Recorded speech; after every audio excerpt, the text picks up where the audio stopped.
What do mundane rituals, spells, birthday wishes, and prayers all have in common? They're all forms of magic, or at least they can be if done properly. Contrary to popular belief, magic has never had anything to do with witches on flying brooms, worshipping Satan, gaining demonic powers, or casting fireballs. As much as I would absolutely love to be able to conjure a flaming ball of death and hurl it straight into the heart of fascism, that unfortunately is not how the laws of our particular physical reality work. I know, we are in the worst timeline. However, that doesn't mean that weird, awesome, and potentially unexplainable things can't happen, or that you can't have a role in making them happen. Now, if you've made it this far in the video and you're very skeptical, thank you for your patience. What is magic? What is witchcraft? What is this nonsense? I used to be like you.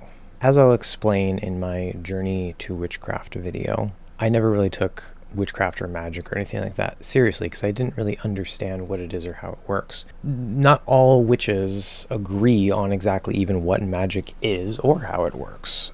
But there are two general camps, and there are even quote-unquote science witches or scientific witches. Let me give you an example of how these two different perspectives might work. The other day, I was having what your average rational person would call a sleep paralysis and night terror situation, where I was sort of being attacked in this liminal state, sort of in between waking and sleeping. What I decided to do the next day is to set up a sort of shield or barrier around my room to keep that type of thing from happening. Now, in one camp, magic is seen as merely a psychological tool. So from that perspective, you can say that, okay, I went through my ritual of grounding and centering, casting a circle around myself, doing some cleansing, breaking up the energy with my broom, sweeping it out, putting a energetic barrier around the room, setting my intentions, and then trusting that it was going to work and be in place. Because intention and belief are very important for these types of things. From the purely psychological perspective, when I went through that, it's simply a way to get my brain, my subconscious, whatever part of my brain is caused that experience of, thinking that I was being attacked in my sleep or whatever. It's helping to make sure that my brain doesn't do that. Right? It's a psychological mechanism for intra-psychological warfare or something on myself. However you want to look at it. And there are plenty of witches who think that magic just is that. It's a way to sort of communicate with your mind, with your subconscious, in order to, help you live your life, help you achieve things. From the other perspective, though, it would be more literal, like more energetic or mystical based, where, when I was doing those things, I was literally casting an energy circle. I was literally breaking up the energy in the room. I was literally sweeping it out. I literally put up a barrier of energy around my room, and I was literally being attacked in my sleep the night before. Now, me personally, I have had enough strange and unexplainable experiences, which I'm going to be talking about in another video, to understand that that is definitely possible. Does that mean that every single thing that I experience is that? Not necessarily. But I actually think that both of these camps are valid, and both of them, they can both sort of work together, or, one particular spell or ritual that you do might be more psychological, where another one is actually more energetic, working with a non-physical being. You can call them ghosts or spirits or whatever you want to call them. Fourth dimensional being. I don't really care. I'm sure there's different classifications and different things. All I know is that in my personal experience over the course of my life, I have interacted with these things. Now, again, I know to a lot of you out there, I'm just a crazy person, and that's fine. You don't have to believe me. You can follow along if you want to laugh at me or watch my other content. That's fine. There are actually different types of witches. So there are cosmic witches, hearth witches, kitchen witches, hedge witches, green witches, chaos witches, science witches, as I mentioned before. And the cool thing about witchcraft is you can sort of pick and choose what you're interested in. I have always had an interest in tarot ever since high school. Astrology is another thing that I recently came to. I never thought I would believe in astrology. And specifically, I'm more focused on birth chart, psychological analysis stuff, which is scary accurate based on what I've seen so far. I've kind of dropped it for the time being, because I have ADHD and I'm trying to get this channel up and I have all kinds of other crazy stuff going on. The world's on fire right now, so I'll come back to it. I do think that there is validity to divination, things like that, because everything is interconnected. Buddhism talks about how everything is interconnected and that everything is void of inherent existence. Now, I am generally very scientifically and rationally minded, believe it or not, but I do believe there are things outside of what science has currently found or acknowledged. So parts of the ways that I think that magic exists and works includes, whether from that psychological perspective and or the more like mystical or energetic perspective, include things like the mind-body connection, the interconnection of all things, whether that's from a very like purely physical scientific sense, like Carl Sagan says everything is stardust, or from a more mystical energetic sense, which may even possibly go into like the reality of quantum stuff. I'm not a physicist. I know any quantum physicist would be like, I hate when people do this. Now, my background, aside from things like energy work, starting from about the age of 14 in 9th grade, I started studying Buddhism, which branched out to Taoism, Hinduism, eventually all the world's wisdom traditions. I studied those for about a decade, more or less, and have since sort of revisited and reflected on things. I've had my own insights and experiences, and I kind of see that they all basically point to the same ineffable reality or essence. Ground of being has different names: God, Tao, Brahman, whatever. Everything is interconnected. And the idea that like you are God, we are God, everything is composed of God. God is just a term. But because of and through that, we are co-creators with reality. Again, witchcraft doesn't just mean like you can wave your wand and cast a fireball or this or that. It doesn't quite work that way. But there are ways that you can affect the greater universe and co-create with it, both in more mundane ways and in more seemingly magical ways that we can't quite see directly what's going on under the surface. Further, there are lots of Jungian concepts. I was very much influenced by Carl Jung, so things like synchronicities. I know synchronicity exists because I've experienced them many times in my life, and like even recently, the more I focus on witchcraft, the more synchronicities tend to happen. That's actually kind of what ended up pulling me into this witchcraft path, although I didn't quite realize that's what was happening until a little bit of hindsight. Also, the concept of the collective subconscious. I do fully believe that that is a real thing, and that is where deities exist. Deities may or may not be non-physical beings or, whatever, like fourth dimensional beings, ghosts, angels, whatever you want to call them.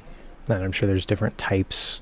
I've interacted with some that are very, very malicious, and I've interacted with most of them, which aren't. So that may or may not be part of the collective subconscious, but I do believe that deities, some people will believe the deities are like actually like objective beings, whether they believe in like the Greek gods, like a neo sort of paganism, neo-Greek type thing, or whatever. Of course, there's like, obviously the Christian God and things like that. But Jung also had this idea that these creatures and characters from mythology and from our dreams actually live inside of us. Like our mind is an actual sort of universe within a universe, but it's not a physical universe necessarily. That doesn't mean that it's not real. And I think that's the single biggest weakness of a lot of modern science, is if something doesn't have a physically based explanation, then it just either doesn't exist or doesn't matter. And to be fair, many times there is this sort of physical basis going on as far as our lives go. Like, yeah, I have electrical signals and chemicals going on in my brain, and that is helping to generate my conscious awareness within this particular body.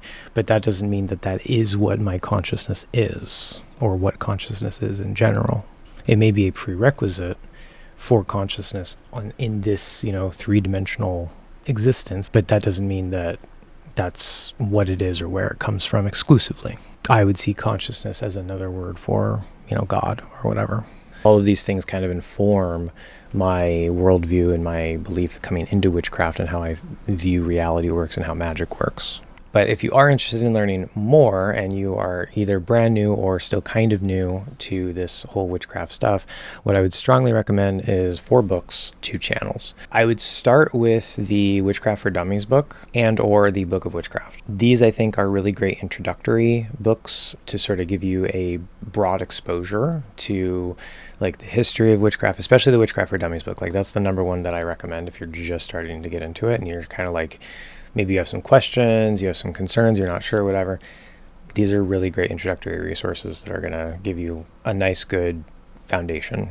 The other book I would recommend is Rebel Witch by Kellyanne Maddox. That one I wouldn't dip your toe in right away. I would get a little bit familiar with some basic concepts and things from the other 2 books.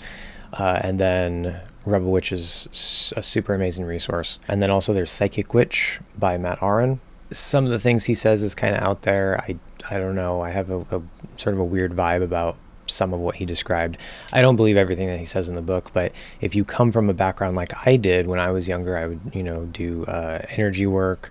I was actually certified in Healing Touch Level 1 at one point. So if you've done energy healing or you're at all interested in sort of that type of thing and you're coming into witchcraft, that is a really, really good book because that helped to take some things that I was already familiar with, like grounding and centering, setting intentions, things like that, and then seeing how that connects with and bridges into concepts of witchcraft and whatever, because it's all kind of like the same thing. As for channels, Kellyanne Maddox, the author of Rebel Witch, as well as some other books, as far as I hear. Really great content, super awesome. She is a trans ally, super inclusive of people, has a lot of what I would agree with as great takes on witchcraft. Like witchcraft is inherently political. I'm going to be making a video on that. And then there's also a channel called Activist Witch. She is definitely much more intersectional. She I think she has like she has a disability.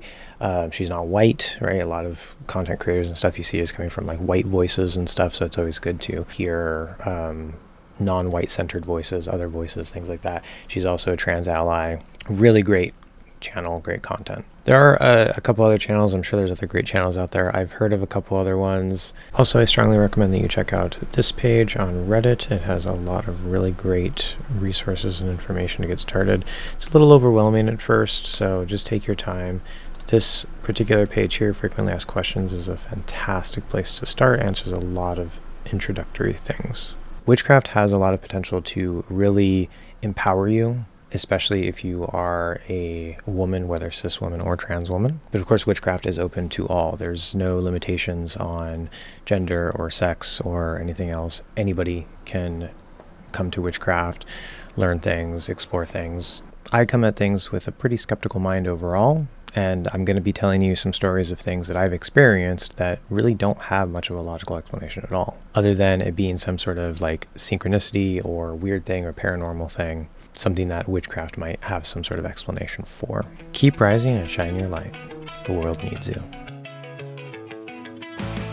I did it all, I played pretend, I moved the mountains to be your friend.